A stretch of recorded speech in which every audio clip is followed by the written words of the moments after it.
Bismillahirrahmanirrahim. Alhamdulillahirabbil alamin. Allahumma shalli wa sallim ala sayyidina Muhammad wa ala ali sayyidina Muhammad. Qala al-mu'allifu rahimahullah wa adama naf'a bi ulumihi wa ulumikunna fid dharain amin. Radhiyallahu anhu wa ankum. Adabul alim wal muta'allim.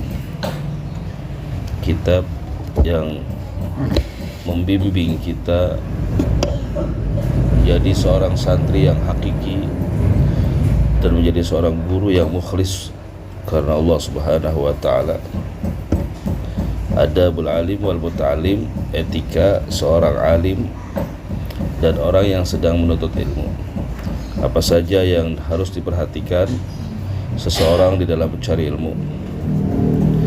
Karena di akhir zaman ini banyak orang belajar tapi etikanya tidak ada, adabnya, akhlaknya tidak ada, sehingga ilmunya bukannya manfaat, bahkan menjadikan dirinya lebih jauh dari Allah Subhanahu wa taala, lebih takabur, lebih sombong, lebih merasa hebat dari yang lain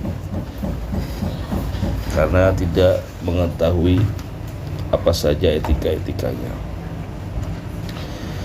Ila an qala wa qala sallallahu alaihi wasallam ta'allamul ilma wa'malu bihi. Wa qala, dan bersabda baginda Rasulullah sallallahu alaihi wasallam, ta'allamul ilma wa'malu bihi. Ta'allamu, belajarlah kalian semuanya, al-ilma, ilmu, wa'malu bihi, dan amalkanlah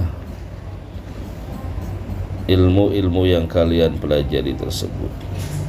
Hada, pelajaran kita yang pertama adalah al-amal. Kalian semua dalam keadaan belajar sekarang, mencari ilmu dari mana saja dan dari siapa saja. Nah, yang jarang didapatkan seseorang untuk mendapatkan manfaatnya ilmu adalah al-amal bima alima, mengamalkan apa yang dia tahu. Jadi kalau kita ingin ilmu kita manfaat, ilmu kita berkah, hadha huwal awal.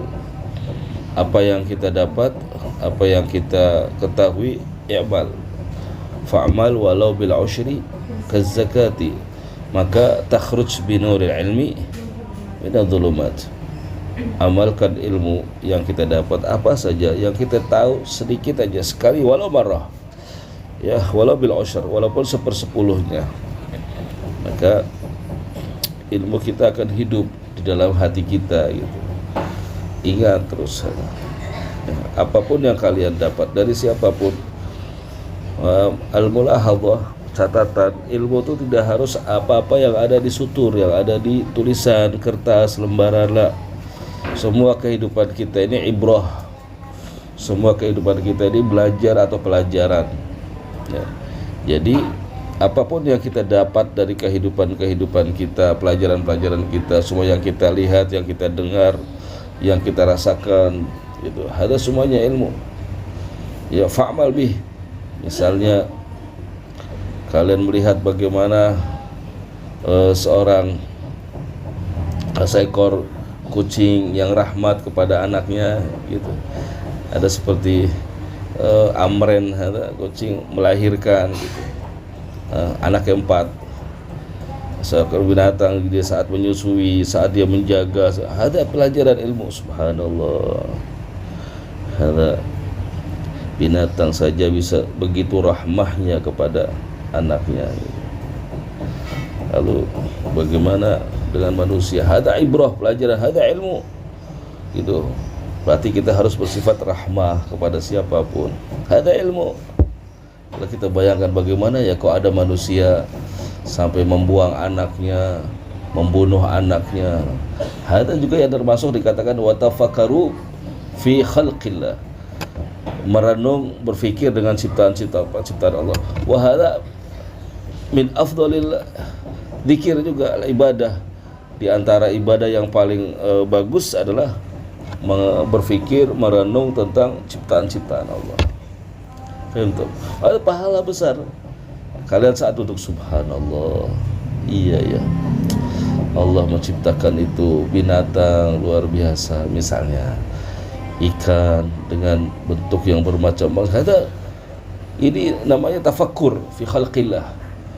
Berfikir, merenung dalam ciptaan Allah. Hada ilmu, hada belajar. Nah, hada wa'mal, dan ini yang harus diamalkan. Jadi jangan hanya sekedar seperti ini. Kalau kalian melihat kejadian seperti kemarin, Buya lihat ada di salah satu medsos di mana seorang nenek ya, bawa karung, nggak ada apa, tahu-tahu dari belakang ditendang sama anak sekolah pakai seragam pramuka. Ya astagfirullah. Lalu kita berbayang bagaimana nanti kalau sampai anak kita, ya Allah, gimana santri kita, ya astagfirullah, akhir zaman. Hada ilmu. Sehingga kita dengan melihat ini, kita harus mewarning, mengingatkan anak-anak kita, santri-santri kita tentang orang tua, tentang seorang nenek siapapun. Ya, hada ilmu.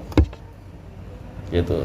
Jadi semua yang ada dalam kehidupan kita adalah ibrah, pelajaran buat kita semuanya. Wa'mal, ya, dan amalkan. Nah, apapun, sekecil apapun. Jadi nanti dengan begitu Allah akan hidupkan hati kita, sehingga Allah akan selalu berikan kita care, selalu peduli, selalu perhatian, selalu iba, selalu tersentuh. Ada hidup hatinya. Bimada takhruju binuril ilmi min dhulumati. Karena itu tadi. Karena kita ngamalin ilmu, karena kita tafakkur, karena kita merenung, karena kita akhirnya hati kita keluar daripada kegelapan. Bisabab al-amal binuril ilmi, dari cahayanya. Wa qala sallallahu alaihi wasallam, ta'allamul ilma wa kunu min ahli. Ta'allamul ilma, belajarlah ilmu, wa kunu, dan jadilah kalian min ahli, dari ahli ilmu. Artinya apa min ahli ilmi? Ya min ahli ilmi, yang kalian pelajari itu.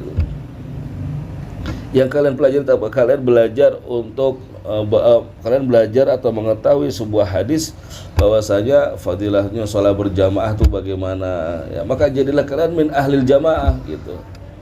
Ya, ahlil ilmu sholat berjamaah misalnya. Atau kalian misal belajar tentang an-nadhafah, wa kun min ahli nadhafah. Anta sudah tahu hadis tentang rahmah, kasih sayang, wa kun min ahli rahmah gitu. Jadi min ahli ilmu, dari apa yang kalian pelajari. Jangan kalian belajar sebuah sifat rahmah tapi sehari-harinya, aplikasinya, realisasinya ternyata marahan, suka marah, ya, gak peduli sama orang. Ada min ahli, laisa min ahli ilmi berarti. Ya, yang kita pelajari gitu, yang kita pelajari ya kita lakukan. Nah, itu berarti ahlul ilmi. Kenapa dikatakan ahlul ilmi? Ya karena dia ahlu, orang yang mengamalkan ilmu yang dia tahu di otaknya ini, di hatinya itu. Ahlul ilmi. Ya. Ada ente bilang ada ahlud dar atau sahibud dar, ya karena dia yang punya itu rumah gitu. Karena dia yang menjaga itu rumah, karena dia yang memerawat itu rumah, karena dia yang beli itu rumah, karena itu yang ada ahlul ilmi. Ada maksudnya orang yang mengamalkan ilmu yang dia pakai, yang dia punya, yang dia miliki, yang dia dapat. Ada ahlul ilmi. Ya, antum sengaja ya punya kelas sendiri. Ya, tujuannya apa? Agar saat nanti memberikan pelajaran kepada orang lain, kepada adik-adiknya, harus ahlul ilmi dulu. Apa yang antum akan sampaikan, nah itu diamalkan terlebih dahulu gitu. Bil usyri, dikit-dikit, walaupun sepersepuluhnya gitu. Ya, maka nanti majelis kalian akan hidup. Anak-anak kalian, santri-santri kalian akan ikut gitu. Itu dari kita. Wa kunu min ahli ilmi. Ada perintah al-amr min rasul. Ya, kalau perintah, kalau tidak ada sharif, kalau tidak ada yang mengarahkan kepada versi lain, berarti perintah ini adalah wajib. Kalau kecuali laula an asyqa ala ummati la amartuhum bisiwak inda kulli sholati misalnya. Nah, ini perintah dari Nabi. Ya, tapi ada yang memalingkannya, membelokkannya. Kalau nggak beratin, kalau nggak memberatkan kepada umatku, pasti aku akan perintahkan setiap umatku untuk bersiwak saat akan sholat. Gitu. Ada perintah dari Nabi untuk bersiwak, tapi tidak wajib. Kenapa? Karena ada yang membelokkannya. Kalau tidak memberatkan, ternyata kan memberatkan, makanya enggak. Tapi ini nggak ada swarif, nggak ada yang memalingkan ini perintah. Ini kunu min ahli, ta'allamu, belajarlah, berarti perintahnya wajib. Belajarlah kalian al-ilmu wa kunu, dan jadilah kalian min ahli ilmi, dari orang yang mengamalkan ilmu. Kalian akan berteriak-teriak kepada orang lain tentang nadhafah, tentang kebersihan, tapi kaliannya nggak bersih gitu loh. Kaliannya nggak nadhif, ya nggak rapi, pakai baju sebagai guru, sebagai kakak misalnya, ngajarin adiknya, kaliannya nggak bersih, nggak rapi, ranjangnya ini berantakan. Terus gaya makannya juga kalau lagi kumpul sembarangan, misalnya seenaknya, tidak mengikuti caranya ahlul ilmi yang kalian tahu, duduk dengan caranya Rasulullah, doa dengan cara Rasulullah, bercanda saat makan dengan caranya Rasulullah. Ulah anak-anak keliatin nggak akan nyambung gitu, nggak akan hidup. Makanya 1, 2, 3, 4, 5, 6 ini setuju, harus betul-betul belajar sedikit demi sedikit gitu, untuk menjadikan diri kita ini ahlul ilmi gitu ya, agar selalu menjadi kedua. Walaupun mungkin kita lelah gitu ya, kita mungkin gak ikhlas, belum ikhlas gitu loh, kerjakan saja sudah, kerjakan saja sudah. Karena ya Allah, agak enak nih anak-anak nih, kerjakan saja sudah. Nanti ikhlas itu akan hadir dengan sendirinya. Ikhlas akan hadir dengan sendirinya, pelan-pelan hakada. Ya. Ini ta'allamul ilma wa kunu min ahli. Jadi antum dulu hada. Antum sebagai kaki tangan yang utama daripada setelah dari muassis, ya, kemudian raisul muassasah, kemudian baru antum tuh di bawah yayasan atau pondok, langsung kaki tangan kanan gitu, langsung mewakili adik-adiknya gitu. Ada awalan kun min ahli ilmi awalan. Ya bilutuf. Ya kalau ngomong lembut, jangan kalau teriak-teriak, ketawa bercanda-bercanda kakak lah gitu. Karena antum gudwah, contoh gitu. Dicontoh. Cuman kitanya aja nggak ngerasa gitu. Nggak ngerasa bagaimana beratnya, bagaimana repotnya sebagai gudwah gitu. Mungkin pikir biasa gitu, padahal ada yang lihat, ada yang memperhatikan. Wa nahnu manasyur. Wa qala sallallahu alaihi wasallam yuzanu yaumal qiyamati midadul ulama wa damu syuhada. Bersabda Rasulullah sallallahu alaihi wasallam, yuzan, akan ditimbang yaumal qiyamah, pada hari kiamat nanti, midadul ulama, semua jerih payah, goresan-goresan, pena-penanya, tulisan al ulama, para ulama, wadamul syuhada, dan darahnya syuhada akan dihargai. Artinya yaumul qiyamah, ya, pena-pena kalian mencatat, kalian ya, harus mencatat, kalian membaca, kalian menyampaikan, kalian keluar hada suara, kalian hada semua berkeringat mengajar, kepanasan, yuzan, nanti akan ditimbang, artinya akan dihargai oleh Allah Subhanahu wa taala semuanya. Wahada yang bikin derajatnya orang yang mengajar ini mulia, tinggi, hada wasabab. Ya, hada wasabab. Sebagaimana darahnya para syuhada juga. Orang-orang yang wafat di hari kiamat, darahnya dihargai oleh Allah, ditimbang oleh Allah. Itu selain amal-amalnya. Berapa harganya per kilonya, per liternya, per milinya, ada Allah punya kuasa gitu. Mungkin biqadri masyaqqah, mungkin biqadri ikhlas, mungkin ada kullu Allah yang punya kuasa. Hamsi antum, kita apapun di dalam berdakwah, semakin lelah, mudah-mudahan diterima oleh Allah ya. Semakin lelah kita berjuang, semakin kita menetes air mata, semakin kita ada yuzan atau dia beli antum harapkan, kita harapkan dari semua ibadah kita, nggak ada. Ya, kita mengharapkan sholat kita diterima oleh Allah. Sholat kita kadang nggak bener, cepet ya, buru-buru gitu. Kita mau berharap masuk surga dengan Quran, kadang-kadang ya Allah baca Quran masih nggak tahu artinya, panjang pendeknya.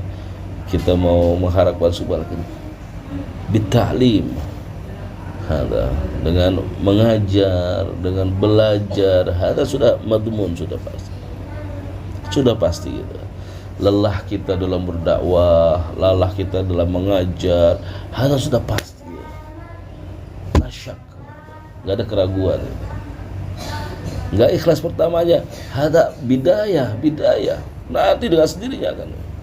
Aham saya hadirkan dalam hati kita ini bahwa kita ini hidup hanya untuk berdakwah, meneruskan perjuangan Nabi, menggembirakan hati Nabi. Sudah tidak ada syaraf kemuliaan hidup kecuali wafat berdampingan dengan Nabi Muhammad SAW.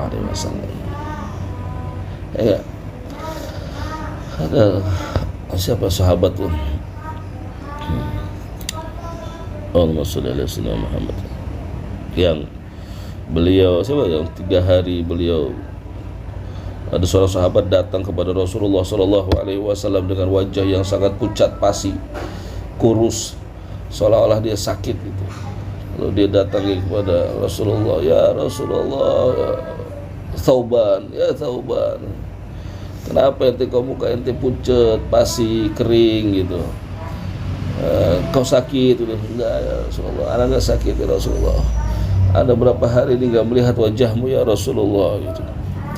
Ya aku tidak mau, ya aku tidak bisa melihat wajahmu di dunia saja seperti ini, bagaimana aku di akhirat nanti gitu. Aku takut nanti di akhirat tidak bisa melihat wajahmu. Ya Rasulullah sampaikan, wa may yuti'illah wa rasulahu ulaika ma'alladina an'ama Allahu minan nabiyyin wasiddiqin wasyuhada'i wassalihin. Orang yang cinta kepada Rasulullah gitu ya, membahagiakan hati Rasulullah, taat kepada Rasulullah. Ulaika ma'alladina an'ama Allahu minan nabiyyin wasiddiqin wasyuhada'i wassalihin. Hada huwa.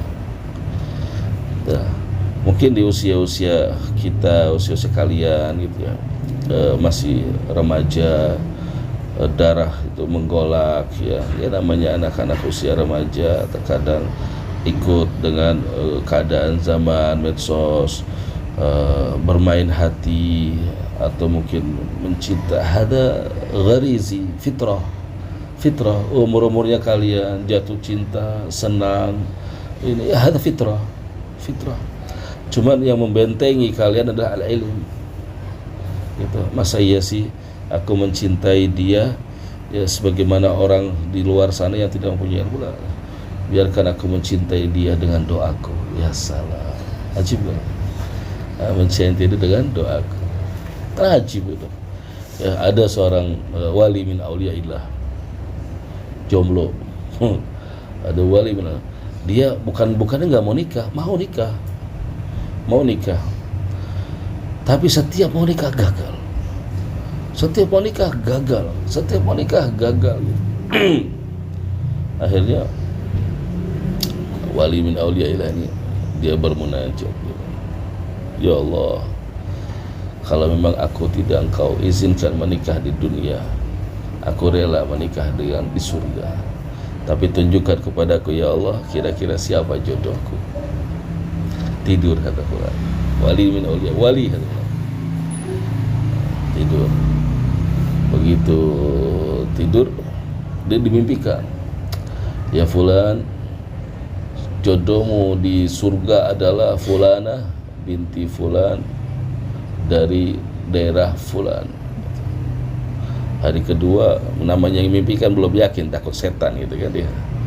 Hari kedua, ya Allah, kalau aku tidak diizinkan menikah di dunia, aku rela, tapi izinkan aku mengetahui calon istriku di surga. Hari kedua mimpi sama, fulanah binti fulan di kampung fulan. Coba sekali lagi tidur. Yang ketiga benar. Udah. Akhirnya berjalan dengan waktu, dia dapat undangan untuk kajian lah istilahnya mungkin atau doa ke kampung itu. Wah semangat dia tuh. Kemudian begitu dia datang setelah ngisi ceramah, ditanya ke yang ngaji, Pak, sampean kenal si fulana binti fulan? Enggak kenal. Oh ya sudah. Tanya lagi, enggak kenal. Oh, sudah. Terus hari kedua aja dia dakwah ke daerah yang lebih masuk lagi ke dalam, misalnya ke Sukabumi, ke Kabandungannya gitu ya, lebih ke dalam lagi.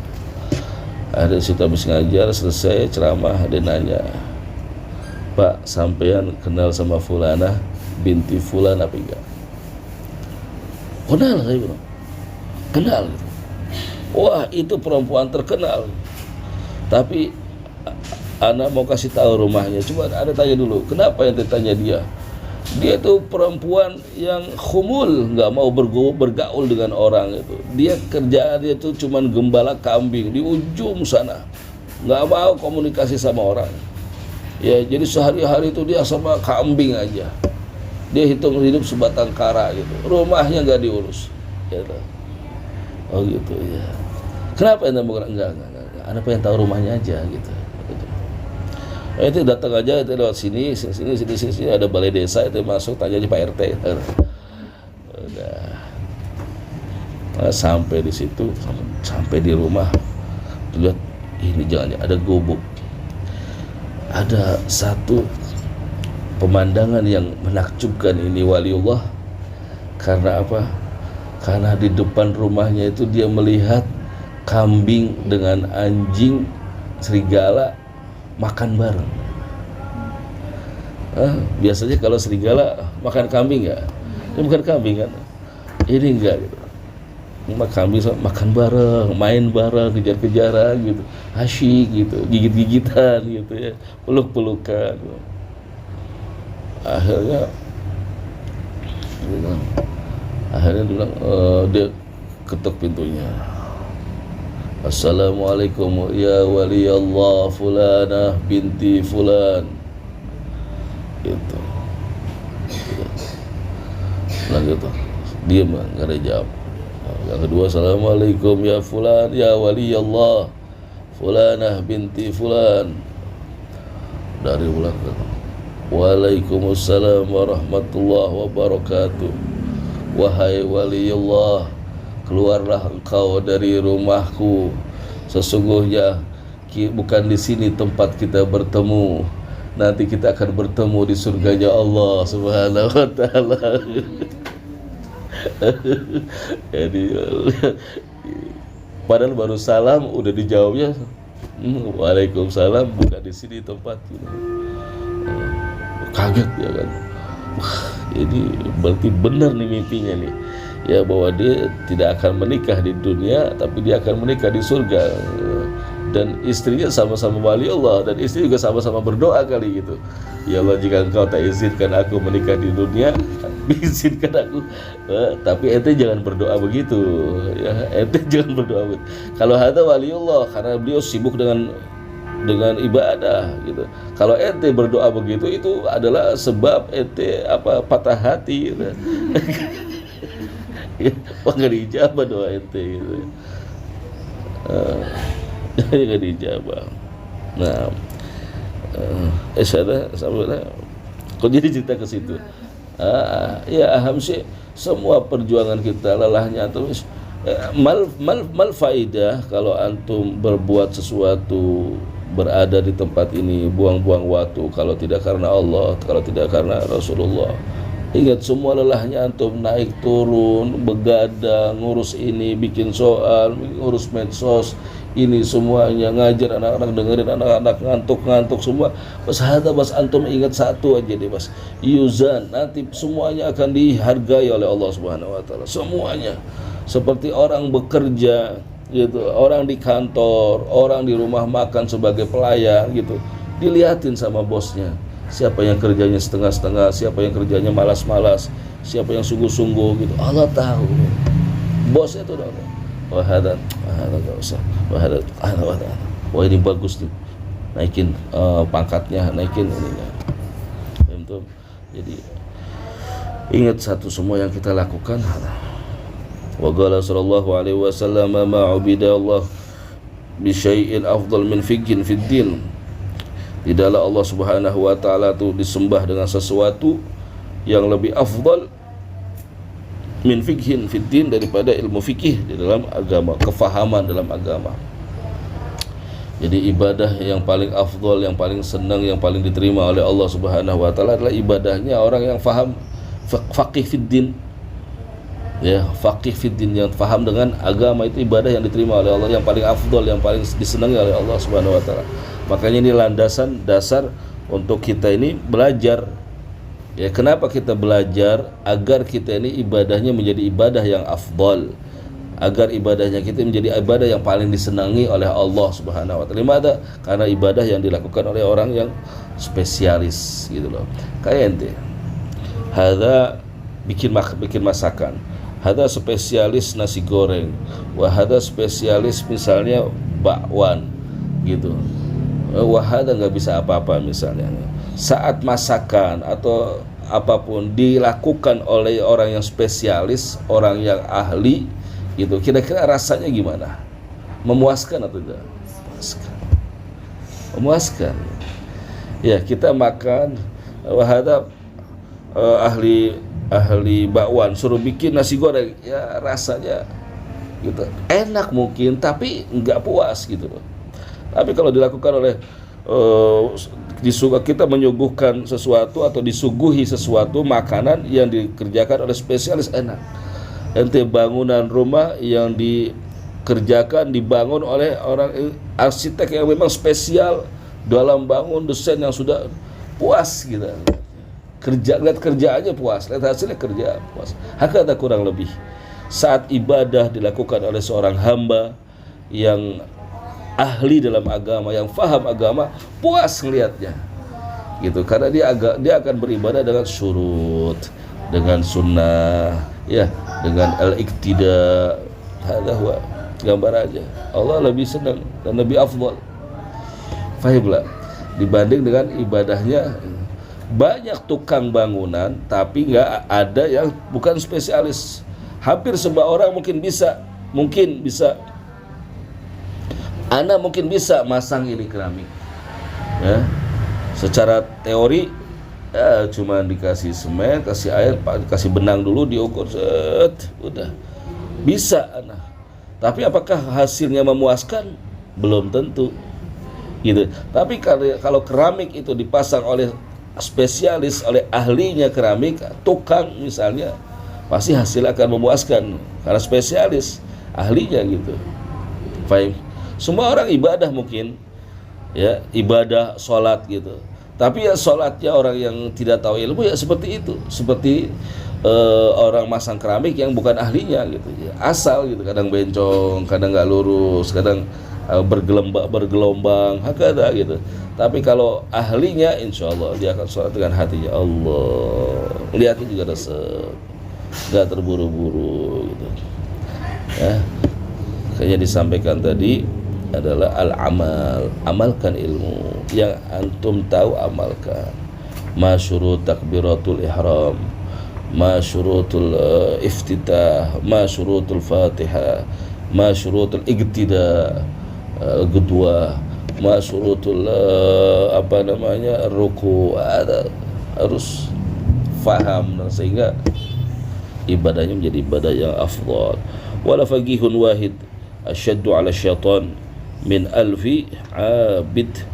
Wala faqihun wahid, dan sungguh seorang yang faham tentang agama, satu orang yang faham tentang agama, asyaddu, sangat berat, lebih berat, ala syaitan, bagi syaitan, min alfi abid, daripada 1000 abid, 1000 ahli ibadah.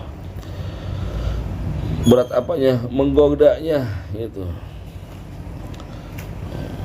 Seperti kisah yang masyhur Syekh Abdul Qadir Al-Jilani kalau tidak salah, ya, saat beliau akan beribadah, tiba-tiba datang cahaya,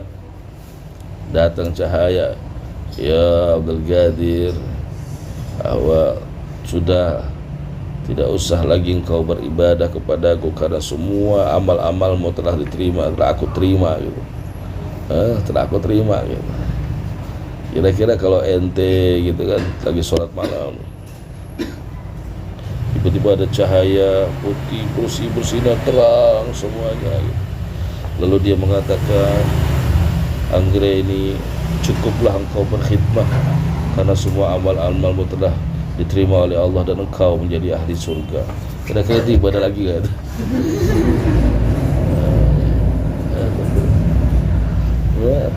Kalau orang yang enggak faham, ditafakur. Ana semalam ibadah lihat ibadah ana sampai datang enggak faham. Tapi kalau orang yang faqih, tahu ilmu kayak Syekh Abdul Qadir, enggak lah, ada syaitan dilempar sama. Oh ya la'in, wahai makhluk yang terkutuk, pergi. Karena enggak mungkin Allah datang kepada beliau dengan cahaya suruh ibadah. Sedangkan di dalam Al-Quran ada wa ma khalaqtul jinna wal insa illa liya'budun. Udah faham ada sebab faqih fiddin. Nah, wa qala sallallahu alaihi wasallam yasfa'u yaumil qiyamati thalathatun al-anbiya wa thumma al-ulama thumma asy-syuhada. Yasfa' akan memberikan pertolongan pada hari kiamat nanti, thalathatun, 3 golongan. Yang pertama al-anbiya, para anbiya, thumma al-ulama, kemudian para ulama. Itu para nabi akan memberikan pertolongan kepada umatnya. Thumma al-ulama, kemudian para ulama, orang-orang yang mengamalkan ilmunya, orang-orang yang ahli ilmunya. Maka jangan benci ulama, jangan jauhi ulama gitu. Ya, karena kita tahu darahnya ulama masmum. Wah, ini yang lagi baru lagu viral ini. Hada kullu yarji' ilallah. Mantan Kapolres Bogor, orang yang mengkasuskan COVID-nya Habib Rizik di rumah sakit, mati dengan cara apa? Jantung mendadak. Ada kullu medis. Tapi bisa jadi kalau kita kembali kepada hadis Rasul, dan kalau kita kembali kepada perbuatannya, ada damul ulama masmum. Seperti yang artis yang sekarang lagi viral, Nikita, ente nggak pernah nonton berita sih? Iya, tiba-tiba ada ente ambil aplikasi download Hello, itu banyak berita-berita bagus. Handphone buat WhatsApp, ada maklumat ini. Jadi Nikita Mirzani masuk penjara dengan cara Allah lah, gitu. Bagaimana dia masuk? Tapi pada intinya dia orang yang paling benci sama ulama. Akhirnya dihancurkan oleh Allah. Hancurkan, rusak semua. Kan dia bukannya perawatan, semuanya hancur, penjara. Wah, alaan lagi tenar yang bunuh polisi Ferdi. Masa bapak kullu sababul ulama, hati-hati gitu. Ya, lambat laun itu, karena dia racun itu kan berbisa, ada jarak, bisa yang langsung mati, ada yang sedikit demi sedikit gitu. Hati-hati, jangan sampai di hati kita ini benci kepada ulama.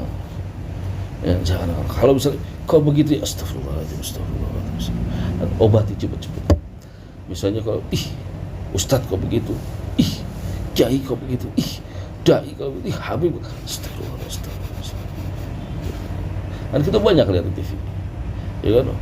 Ya, yang ustadz artis gitu kan, ustadz artis ya, yang kayaknya glamor banget kan.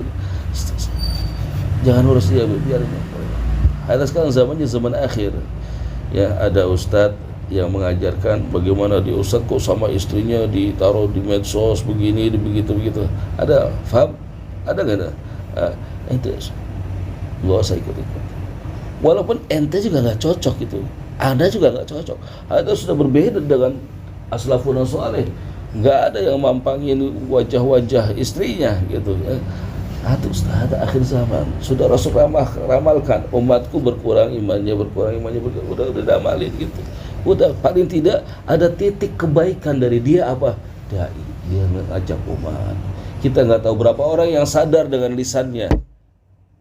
Misalnya seperti Ustadz Fulan sama Fulan, dia akrab dengan istrinya. Walaupun ini kan sebenarnya berbeda dengan para mereka. Sahilah, ente pernah lihat fotonya salah satu dari mereka yang diviralkan gara-gara dia dengan istrinya begitu? Ada lah? Nggak ada.